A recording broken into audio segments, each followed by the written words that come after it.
Welcome to the real Monster D. That would be me. Yes. So, have you happened to gaze upon the recent teaser for the upcoming Clifford live-action movie? How did that teaser make you feel? Did it put up any red flags? Great big red flags? I will tell you, I found it to be quite a clever little piece. Yes. I like how it begins fooling you into thinking that it is an ad for Target or perhaps Petco with a lineup of delightful little doggies. Yes. And then the big red reveal. Clifford himself. Well, I know some people are a bit concerned and quite a bit skeptical, and that is fair, I suppose, but I do ask one thing of you. Please, oh please, give this film a chance. Besides, we know how these things go. This movie will be released, and it'll be a giant hit, raking in all sorts of money and breaking down records. Yes.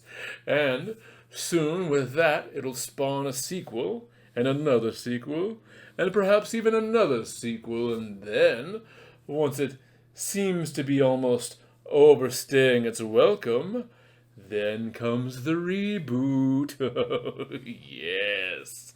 But just think about all the possibilities. First, we have the original Clifford movie, the standard to which all subsequent Clifford movies will be judged. It could be a classic, straightforward film about living in a world with a giant red dog. Perhaps there'll be a great lesson about responsibility and about unleashing untold power upon this world. Then, when the reboot comes and wipes all that away, then we wind up with the extreme version of Clifford. Bigger, meaner, stronger, with more powers and abilities than ever before. Then after that, of course, there will be another reboot. This time, it'll go dark and grim and gritty. Can the world possibly withstand the terror of Shin Clifford? I know I look forward to the day that Clifford comes across Frank Lamera. Or how about we finally get to see the triumphant heyday of King Arthur. And finally, all of these nice children's friendly monsters will team up to deal with the most malevolent of them all, the mighty Gargantua. Yes, so many delightful possibilities. Does it not appease you, the thought of seeing at least one of these things? I think it'd be a lot of fun. So, yes, with all of that thought in mind, I again ask you the one simple thing, to give a chance to Clifford, the big, red, kaiju monster dog.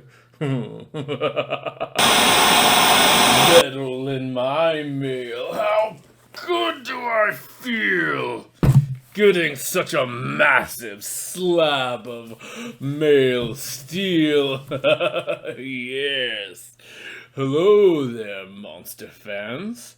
Are you ready for a most monstrous metal unboxing? Boy, do I have a package for you today. A package that is fraught with fragile. Handle with care. I hope I have done that. So, this is the latest Kickstarter for the band A Sound of Thunder. And you can tell that right away because their logo is right there. So I'm going to open this, and we are going to explore a treasure trove of true metal treats right now. Are you ready? All right. I'm going to need something sharp to open this with, and delicately, here we go. And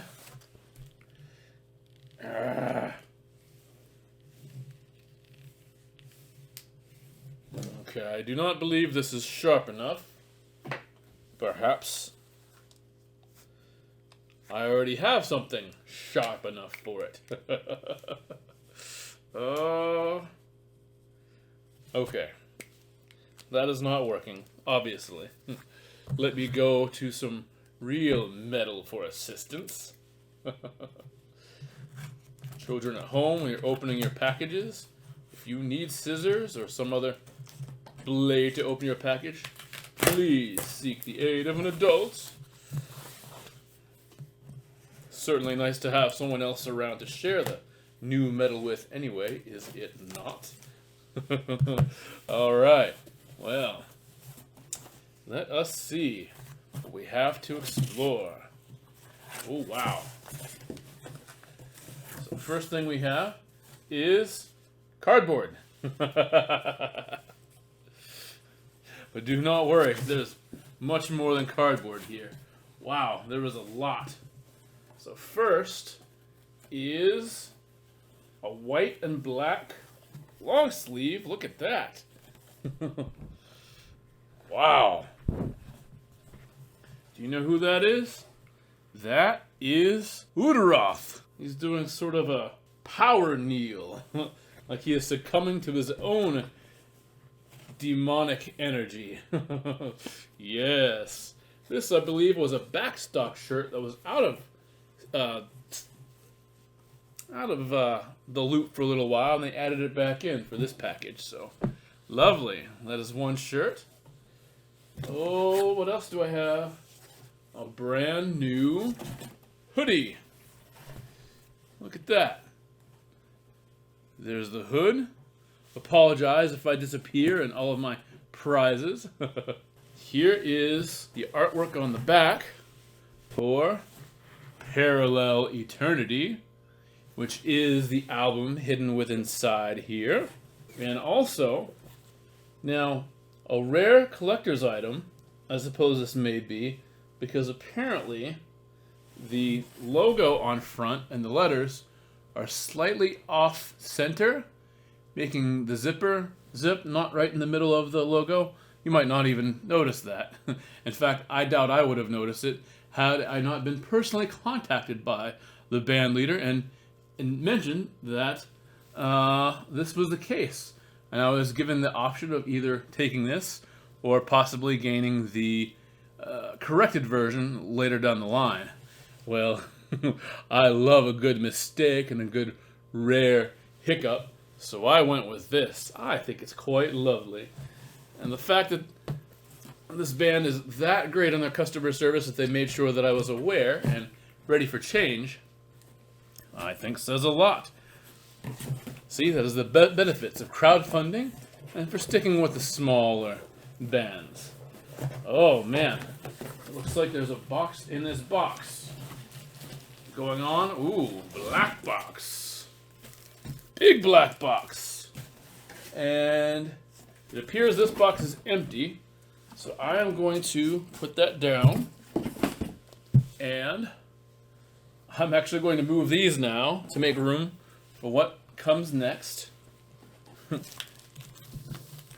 And you know I go out of my way to try to forget what I ordered and what my prizes are, so I do not entirely know everything that is next. I have some clue, but I like to surprise myself sometimes as well. Alright. I hope I'm being fragile or gentle enough with this.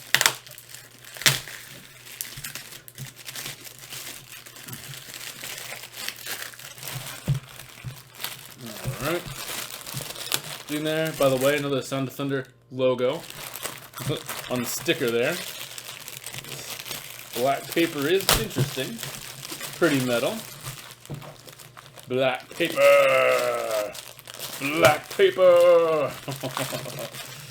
Oh, wow. This looks insane.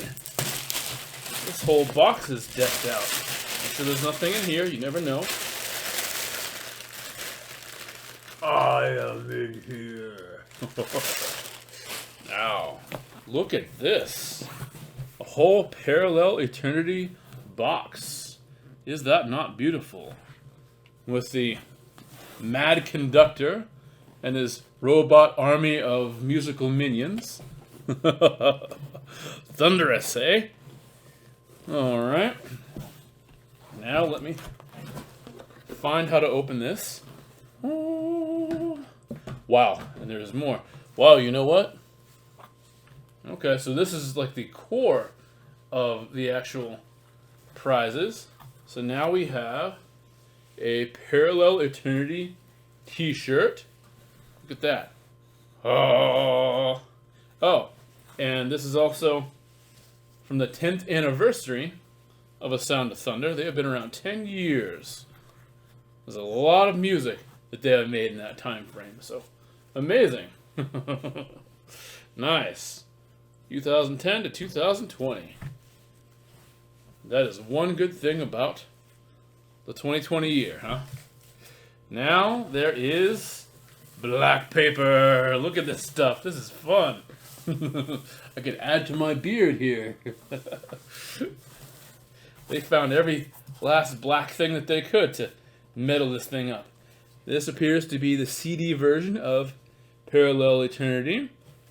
This is a 2-track alternative take on a number of previous songs that they had. Yes, they have, on disc 1 is a bunch of classic Thunder songs, which they have brought into a new age with this sort of orchestral version.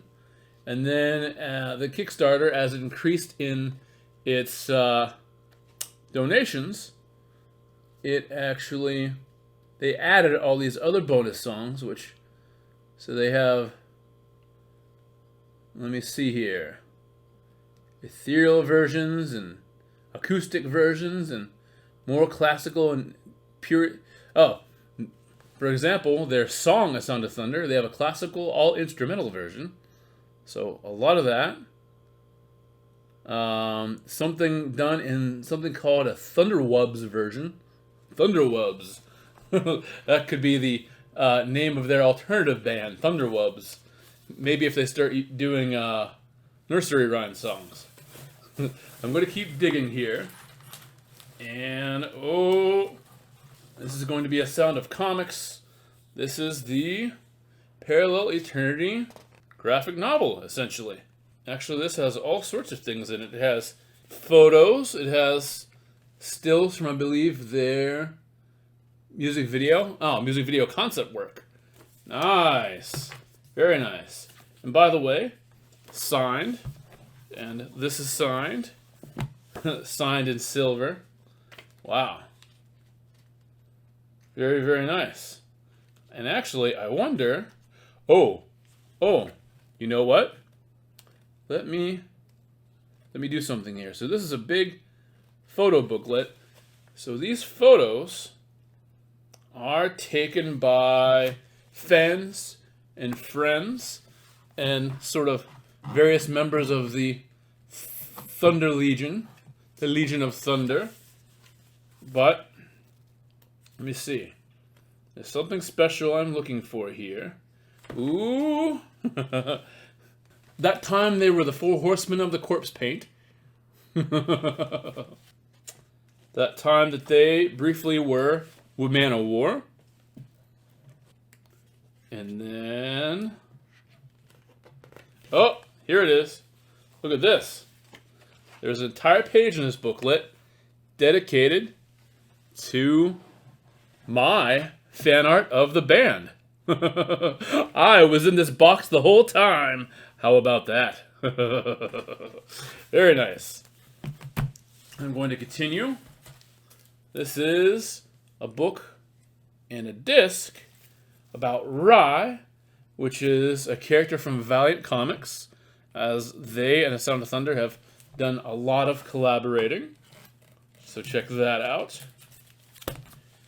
And, oh, so these, oh, interesting. So this is a variant. So we have two variant versions, and there's a disc in here. I'm going to go ahead and jump right into this disc, just to see. I believe this is the single. Oh, wait. Oh, wait a minute. This is more bonus stuff. This is Break Free, the theme from Rye.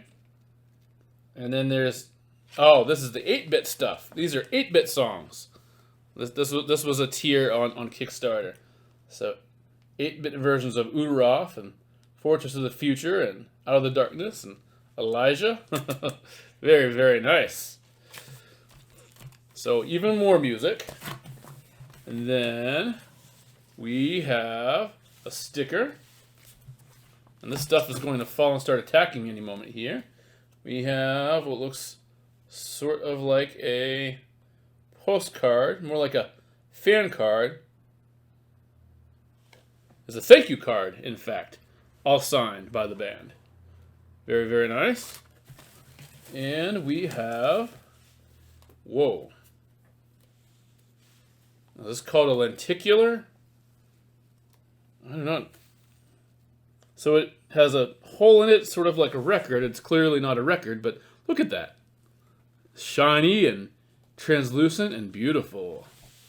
Look at this. There we go. Ooh, look at that. It's almost reminiscent of a cell. Maybe I do need to start reading and rereading the ahead on the contents of these packages, so I have some idea what I speak of, but that is very cool. More to explore. Let me see. I don't think there's anything. Oh, there's more. A patch. Let me see here. Yes, a thunder patch. Thunder patch. And then we have, I think this might be the, hang on. This might be the fragile thing. Oh, something just jumped out at me. A Sound of Thunder pin. Look at that. So I could possibly get my ears pierced, or I may just add it to a battle jacket somewhere along the line. And here is the vinyl version. Look at that. And also, I learned with this thing coming that apparently records have a tendency to rip right through their sleeves. Oh, wait a minute. Let me get to that. Hold that thought.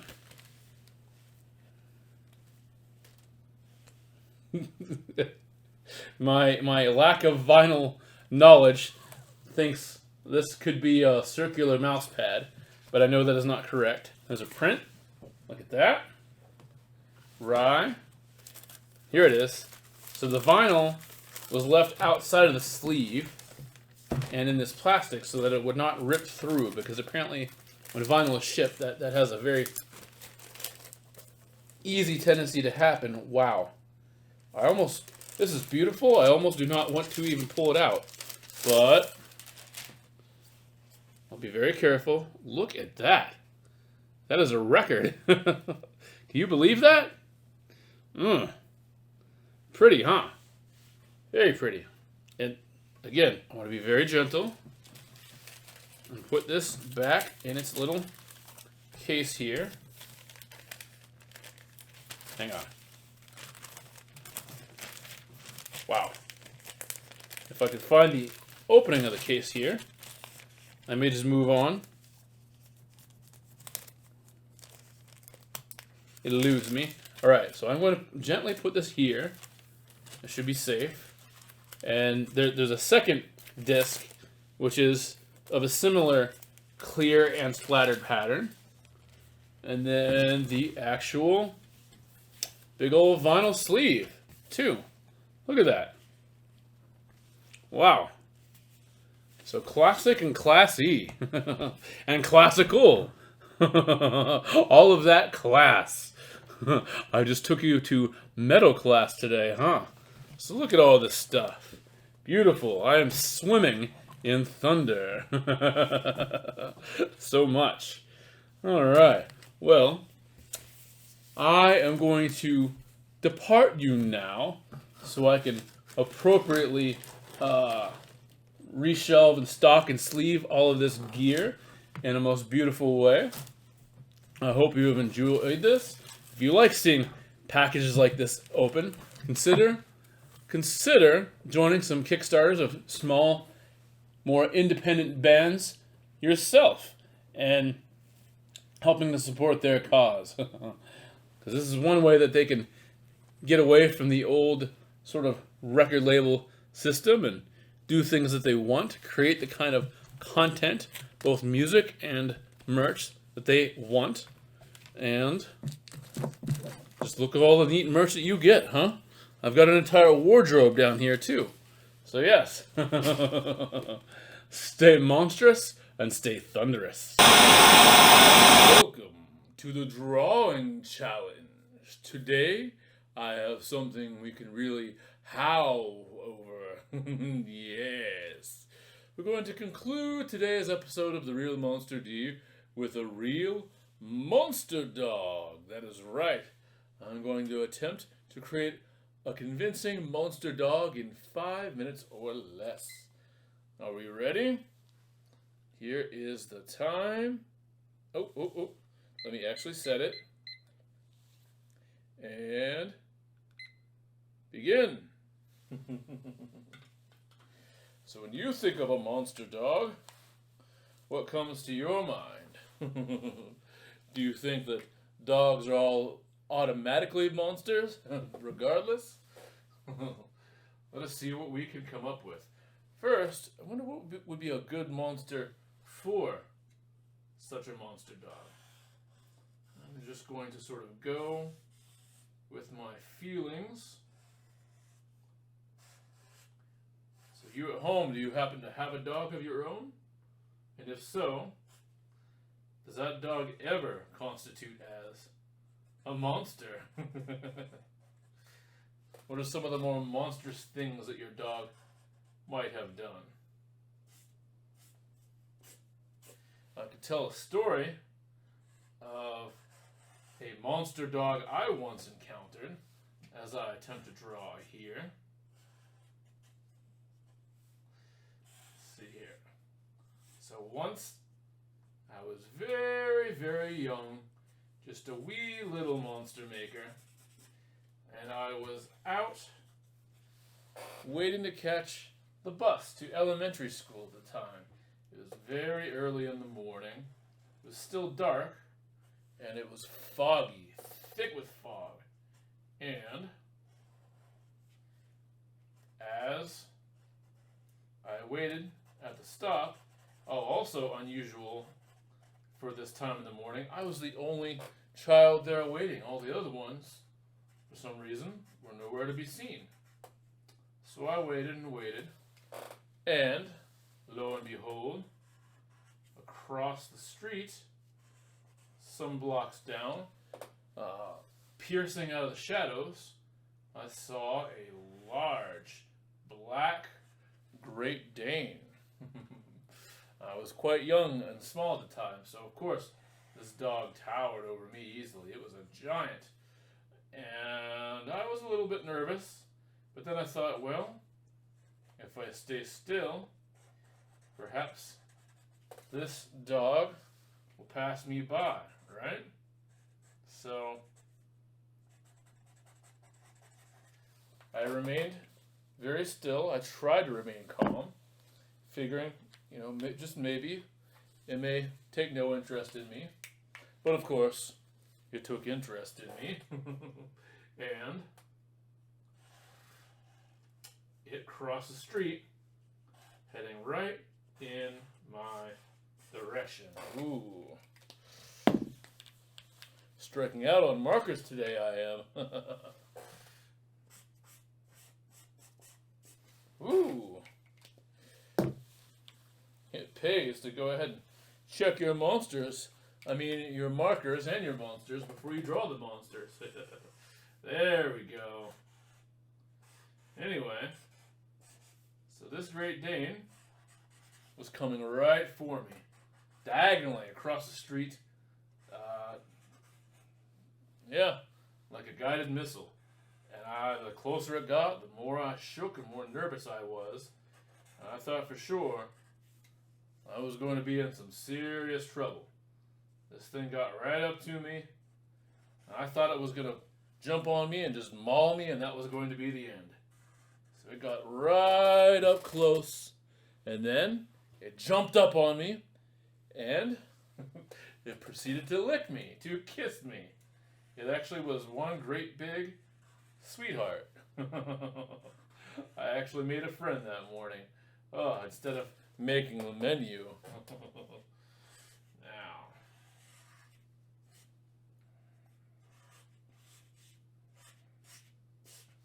Have you had any similar encounters with dogs? Let's see here. Now, you may or may not be able to tell, because I know this is looking very much like a wolf, but I'm trying to fashion it after a shepherd. Even though I just got done talking about a Great Dane. Shepherd came into my artistic mind at the same time.